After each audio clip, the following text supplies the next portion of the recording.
नमस्कार। Economics Awadh classes YouTube channel पर आपका स्वागत है। आज की क्लास में हम लोग आर्थिक नियोजन के बारे में अध्ययन करेंगे। पिछली क्लास में हम लोगों ने आर्थिक नियोजन के इतिहास के बारे में पढ़ा था। आज आर्थिक नियोजन के प्रकार क्या क्या हैं इनके बारे में जानेंगे। तो आज की क्लास स्टार्ट करते हैं। यह क्लास सभी टीचिंग एग्ज़ाम के लिए महत्वपूर्ण है तथा एमए के विद्यार्थियों के लिए भी महत्वपूर्ण है। तो देश के आर्थिक विकास में नियोजन का जो है एक बहुत ही महत्वपूर्ण योगदान रहता है। नियोजन को एक महत्वपूर्ण साधन या पद्धति माना जाता है। नियोजन को किसी भी प्रकार की सरकार या अर्थव्यवस्था में बिना किसी कठिनाई या तकलीफ के अपनाया जा सकता है। विश्व के विभिन्न राष्ट्र जो है अपनी सामाजिक, राजनीतिक एवं आर्थिक स्थिति का ध्यान रखते हुए आर्थिक नियोजन पद्धति अपनाने का प्रयास करते हैं। इस आर्थिक पद्धति को अपनाने से यह स्पष्ट हो जाता है कि विकास हेतु नियोजन का होना आवश्यक है। इसका स्वरूप भले ही अलग अलग हो। अगर स्वरूप को देखा जाए तो आर्थिक नियोजन को कई ढंग से वर्गीकृत किया जा सकता है, लेकिन इस वर्गीकरण का कोई वैज्ञानिक आधार नहीं है। तो आर्थिक नियोजन जो है वह साम्यवादी तथा प्रजातांत्रिक नियोजन है या हो सकता है। इसके अलावा प्रेरणा द्वारा आयोजन या निर्देशात्मक आयोजन या आदेशात्मक आयोजन हो सकता है। केंद्रीकृत तथा विकेंद्रीकृत नियोजन आर्थिक नियोजन का प्रकार है। दीर्घकालीन तथा चक्रीय नियोजन आर्थिक नियोजन का प्रकार है। चक्रीय नियोजन की अवधारणा क्या है इसके बारे में जानेंगे तथा संरचनात्मक एवं विकासात्मक नियोजन, क्रियात्मक नियोजन किसे कहते हैं इसके बारे में अध्ययन करेंगे। भौतिक एवं वित्तीय नियोजन क्या है तथा क्षेत्रीय एवं राष्ट्रीय नियोजन, इन विभिन्न नियोजनों के प्रकार के बारे में अध्ययन करेंगे। तो पहला जो साम्यवादी या प्रजातांत्रिक नियोजन है इसके बारे में जानते हैं। अगर साम्यवाद की बात की जाए तो साम्यवाद जो है एक ऐसी व्यवस्था है जहां सामाजिक और राजनीतिक विचारधारा है जो एक वर्गहीन समाज बनाने का प्रयास करती है, जिसमें संपत्ति, धन का स्वामित्व जो है व्यक्ति के बजाय समुदाय के पास होता है। इसी प्रकार से प्रजातांत्रिक व्यवस्था में एक केंद्रीय सत्ता होती है जो जनता के लिए जनता द्वारा जो शासन होता है वह प्रजातांत्रिक शासन होता है। तो अगर साम्यवादी नियोजन की बात की जाए तो साम्यवादी नियोजन जिसमें एक पूर्णतः कट्टर केंद्रीकृत व्यवस्था होती है तथा जिसमें निजी क्षेत्र तथा बाजार व्यवस्था बिल्कुल समाप्त कर दी जाती है। सभी आर्थिक निर्णय जो है वह केंद्रीय संगठन द्वारा साम्यवादी व्यवस्था में लिए जाते हैं। इसी प्रकार से प्रजातांत्रिक नियोजन साम्यवादी नियोजन के बिल्कुल विपरीत व्यवस्था है। प्रजातांत्रिक नियोजन का प्रयोग जो है कीन्स के सुझाव पर टीसा की मंदी से बाहर निकलने के लिए किया गया था। प्रजातांत्रिक व्यवस्था में राज्य की भूमिका बाजार यंत्र की पूरक व्यवस्था के रूप में होती है, जिससे लोगों की स्थिति में सुधार होता है। इसे बाजार मिश्रित प्रणाली भी कहा जाता है। तो बाजार मिश्रित प्रणाली किसे कहा जाता है? प्रजातांत्रिक नियोजन को बाजार मिश्रित प्रणाली कहा जाता है। दूसरा जो नियोजन का प्रकार है वह प्रेरणा द्वारा आयोजन या निर्देशात्मक आयोजन है। तो निर्देशात्मक नियोजन के अंतर्गत केंद्रीय नियोजन संस्था द्वारा लक्ष्यों का निर्धारण किया जाता है। इसमें क्या होता है, कोई केंद्रीय नियोजन संस्था होती है, वह क्या करती है, लक्ष्यों का निर्धारण करती है तथा इसका प्रयोग जो है निजी तथा सार्वजनिक क्षेत्र के विनियोग तथा उत्पादन संबंधी योजनाओं को समन्वित करने के लिए किया जाता है तथा निर्णय लेने की जो क्रिया है वह विकेंद्रित रहती है, पर अर्थव्यवस्था के सभी क्षेत्रों को लक्ष्यों की प्राप्ति की ओर प्रोत्साहित किया जाता है। तो विकेंद्रीकृत व्यवस्था के अंतर्गत जो है यहाँ निर्णय लिया जाता है और प्रेरणात्मक नियोजन में या निर्देशात्मक नियोजन में कोई एक केंद्रीय संस्था द्वारा लक्ष्यों का निर्धारण किया जाता है। इस प्रकार में जो नियोजन में बाजार व्यवस्था बनी रहती है इस प्रकार के नियोजन में। अगला है यह नियोजन जो है सहभागिता पर आधारित है, उत्पीड़न पर नहीं। निर्देशात्मक नियोजन जो है यह सहभागिता पर आधारित है। फ्रांस में ऐसा नियोजन देखने को मिलता है और भारत में 8वीं 5 ईयर प्लान में तथा 1991 के बाद नव आर्थिक सुधारों की प्रक्रिया में निर्देशात्मक नियोजन को स्वीकार किया गया। तो निर्देशात्मक नियोजन जो है मुख्य रूप से फ्रांस में देखने को मिलता है। अगर आदेशात्मक नियोजन की बात की जाए तो आदेशात्मक नियोजन में अनिवार्यता का अंश रहता है तथा एक प्रशासनिक मशीनरी में यह शक्ति रहती है कि वह विभिन्न आर्थिक इकाइयों में निवेश तथा उत्पादन संबंधी निर्णय को लागू करने का आदेश थे। तो क्या होता है, इसमें एक प्रशासनिक मशीनरी जो होती है वह आर्थिक क्रियाओं जैसे उत्पादन और निवेश संबंधी निर्णय को लागू करता है। भारत में चौथी पंचवर्षीय योजना में आदेशात्मक नियोजन लागू किया गया था। अगला जो नियोजन का प्रकार है वह है केंद्रीकृत या विकेंद्रीकृत नियोजन। तो केंद्रीकृत नियोजन में योजना बनाने का पूरा निरीक्षण करने का जो दायित्व है, आदि का दायित्व जो है वह केंद्रीय संगठन पर होता है तथा विकेंद्रीकृत योजना में कार्यों का विकेंद्रीकरण होता है। इसमें सरकार, स्थानीय निकाय, व्यक्तिगत उद्यमी आदि मिलकर योजना संबंधी निर्णय लेते हैं। इसे नीचे से ऊपर की ओर नियोजन कहा जाता है। तो विकेंद्रीकरण नियोजन जो होता है वह नीचे से ऊपर की ओर नियोजन कहलाता है। इस प्रकार के नियोजन में ग्राम पंचायतों की भागीदारी में वृद्धि होती है और जनता सरकार द्वारा 1977 से 79 तक जो है भारत में विकेंद्रीकृत योजना मॉडल को प्रयोग में लाया गया था।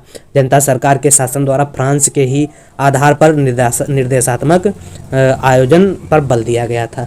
तो जनता इसको जो है विकेंद्रीकृत नियोजन जो है वह नीचे से ऊपर की तरफ नियोजन कहलाता है और केंद्रीकृत नियोजन जो है ऊपर से नीचे की तरफ नियोजन कहलाता है। जब कोई योजना ऊपर से नीचे की तरफ आती है, मतलब सर्वोच्च अधिकारी के द्वारा ऊपर से नीचे की तरफ कोई योजना लागू की जाती है तो उसे केंद्रीकृत नियोजन कहते हैं। और जब कोई योजना नीचे से ऊपर की तरफ प्रस्थान करती तो उसे विकेंद्रीकृत नियोजन कहते हैं। और विकेंद्रीकृत नियोजन में ग्राम पंचायतों की भूमिका जो है महत्वपूर्ण हो जाती है। तो यह केंद्रीकृत एवं विकेंद्रीकृत नियोजन का प्रकार था। अगला नियोजन है दीर्घकालिक नियोजन तथा चक्रीय योजना। तो समय की दृष्टि से नियोजन या योजना जो है अल्पकालीन एवं दीर्घकालीन हो सकती है। अल्पकालीन योजना 5 वर्षीय, 7 वर्षीय या 1 वर्षीय हो सकती है। 5 वर्ष से अधिक की योजना को दीर्घकालिक योजना कहा जाता है। जब कोई योजना दीर्घकालीन दृष्टि से अर्थात 20 से 25 वर्ष को ध्यान में रखकर बनाई जाती है तो उसे दीर्घकालिक नियोजन कहा जाता है या प्रॉस्पेक्टिव प्लानिंग कहा जाता है। भारत में छठी पंचवर्षीय योजना जो है वह 80 से 85 प्रॉस्पेक्टिव प्लानिंग की योजना थी जिसे इंदिरा सरकार द्वारा तैयार किया गया था। तो भारत में छठी पंचवर्षीय योजना जो है प्रॉस्पेक्टिव प्लानिंग की योजना थी। अगला जो नियोजन है या अगला जो अवधारणा है वह चक्रीय नियोजन, रोलिंग प्लान किसे कहते हैं। तो चक्रीय योजना को आवर्ती योजना, चक्रीय योजना या रोलिंग प्लान के नाम से भी जाना जाता है। और रोलिंग प्लान में प्रत्येक वर्ष की योजना पूरी योजना की आवर्ती योजना होती है और यह योजना बदली हुई परिस्थितियों के अनुसार प्रत्येक वर्ष की योजना में समायोजित की जाती है। रोलिंग प्लान की अवधारणा जो है वह या प्रतिपादन गुन्नार्ड मिडल द्वारा दिया गया था सबसे पहले और भारत में इसका प्रयोग डी.टी. लकड़वाला द्वारा किया गया था। भारत में लागू होने का वर्ष जो है 1978 है। 1978 में रोलिंग प्लान लागू किया गया था जनता सरकार द्वारा। 5वीं पंचवर्षीय योजना जिसका समय जो है 1974 से 79 था, इसको 1 वर्ष पहले अर्थात 1978 में समाप्त कर 78 से 83 के लिए अर्थात छठी पंचवर्षीय योजना में आवर्ती योजना या दीर्घकालीन नियोजन को लागू किया था। तो आवर्ती योजना कब लागू किया गया था? तो आवर्ती योजना करने का जो समय है वह 1978 है और जनता सरकार द्वारा आवर्ती योजना को लागू किया गया था। अब आवर्ती या चक्रीय योजना को 3 योजनाओं को तैयार किया जाता है। वह कैसे कार्य करता है देखते हैं। यह 3 योजनाएं आवर्ती योजना में कौन कौन सी तैयार होती हैं। तो अगर 3 योजनाओं की बात की जाए तो पहला जो होता है एक योजना जो चालू वर्ष के लिए अर्थात अल्पकालीन योजना जो वार्षिक बजट तथा विदेशी मुद्रा भंडार की स्थिति को ध्यान में रखकर तैयार की जाती है। तो चालू वर्ष के लिए जो योजना चलाई जाती है और विशेषकर अल्पकालीन होती है तथा वार्षिक बजट तथा विदेशी मुद्रा की स्थिति को ध्यान में रखकर तैयार की जाती है। और दूसरी योजना जो है वह मध्यकालीन स्वरूप की योजना होती है जो 3 या 5 वर्ष की होती है। मध्यमकालीन योजना जो है 3 या 5 वर्ष की होती है, और तीसरी योजना जो है दीर्घकालीन योजना है जो 10 या 15 वर्ष की होती है। यह देश की आर्थिक नियोजन की रणनीति व्यक्त करती है, और अल्पकालीन एवं मध्यमकालीन योजनाएं इसी पर आधारित हैं। तो इस प्रकार से 1 वर्ष के लिए, मध्यमकालीन 3 से 5 वर्ष के लिए, और दीर्घकालीन जो है, दीर्घकालीन का मतलब हुआ 10 से 15 वर्ष के लिए।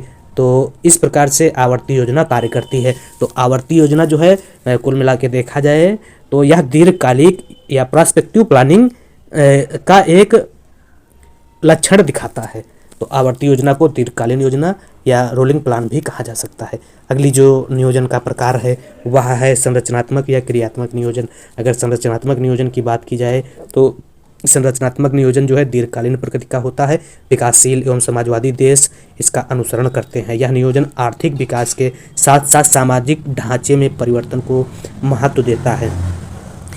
संरचनात्मक नियोजन का उद्देश्य जो होता है ऐसी सामाजिक आर्थिक व्यवस्था को प्राप्त करना है जो आर्थिक विकास की प्रक्रिया में गति प्रदान करे। अर्थात संरचनात्मक नियोजन का उद्देश्य जो होता है वह आर्थिक विकास की प्रक्रिया में गति प्रदान करने वाली रणनीति को जानना है। इसके उद्देश्य में इसके अलावा जो है क्रियात्मक नियोजन सामाजिक आर्थिक ढांचे को मजबूत करने के उद्देश्य से अपनाया जाता है तथा यह जो है विकासशील देशों द्वारा अपनाया जाता है। संरचनात्मक नियोजन आधारभूत संरचना को मजबूती देने के लिए अल्पविकसित देशों द्वारा या समाजवादी देशों द्वारा दीर्घकाल तक अपनाया जाता है, दीर्घकाल समय के लिए अपनाया जाता है, जबकि क्रियात्मक नियोजन विकासशील देशों द्वारा अल्पकाल समय के लिए अपनाया जाता है। तो यह हुआ संरचनात्मक एवं क्रियात्मक नियोजन की बात। अगला जो नियोजन है वह है भौतिक तथा वित्तीय नियोजन। अगर भौतिक नियोजन का संबंध जो है मानव शक्ति, मशीनरी और कच्चे माल के अनुकूल वितरण से है, जब जो देश के उत्पादन में वृद्धि करके विकास प्रक्रिया को गति प्रदान कर सकता है। इसके अलावा वित्तीय नियोजन का संबंध जो है मुद्रा के रूप में संसाधनों की व्यवस्था एवं वितरण से है जो विकास के लिए आवश्यक है। वित्तीय नियोजन का संबंध जो है मुद्रा के स्वरूप एवं संसाधनों की व्यवस्था के वितरण से है जो विकास के लिए आवश्यक है। यह और भौतिक नियोजन जो है मानवीय शक्ति और कच्चे माल के अनुकूल वितरण से है। तो भौतिक नियोजन जो है देश के उत्पादन में वृद्धि करने के लिए और विकास की प्रक्रिया को आगे बढ़ाने में मदद करता है। तो यह है भौतिक नियोजन और वित्तीय नियोजन। भौतिक नियोजन और वित्तीय नियोजन भी विकासशील देशों के संदर्भ में बहुत अच्छे से काम कर सकता है। इसके अलावा एक नियोजन का प्रकार है क्षेत्रीय एवं राष्ट्रीय नियोजन। तो क्षेत्रीय नियोजन की बात की जाए जब किसी अर्थव्यवस्था के एक विशिष्ट क्षेत्र या भाग तक ही आयोजन सीमित रहता है तो उसे क्षेत्रीय नियोजन कहा जाता है। एक छोटे से पार्ट में जब नियोजन होता है किसी क्षेत्र में, छोटे से क्षेत्र में मान लेते हैं ग्राम पंचायत स्तर पर जब नियोजन किया जाता है तो उसे क्षेत्रीय नियोजन कह सकते हैं। इसके अलावा कह सकते हैं राष्ट्रीय नियोजन जो है, राष्ट्रीय नियोजन संपूर्ण अर्थव्यवस्था को एक समष्टि मानकर नियोजन किया जाता है तो उसे राष्ट्रीय नियोजन कह सकते हैं या कहते हैं जिसका संचालन देश में किसी केंद्रीय निकाय द्वारा होता है। तो राष्ट्रीय नियोजन का संचालन जो है, राष्ट्रीय और क्षेत्रीय नियोजन दोनों का संचालन जो है देश के केंद्रीय निकाय द्वारा होता है। तो यह नियोजन के संदर्भ में कुछ महत्वपूर्ण नियोजन के प्रकार थे। तो नियोजन के प्रकारों में हम लोगों ने साम्यवादी एवं प्रजातांत्रिक नियोजन क्या है, प्रेरणा द्वारा आयोजन एवं निर्देशात्मक या आदेशात्मक आयोजन क्या है, केंद्रीकृत तथा विकेंद्रीकृत नियोजन क्या है, दीर्घकालीन तथा चक्रीय नियोजन क्या है, संरचनात्मक एवं क्रियात्मक नियोजन किसे कहते हैं, भौतिक एवं वित्तीय नियोजन तथा क्षेत्रीय एवं राष्ट्रीय नियोजन के बारे में अध्ययन किया।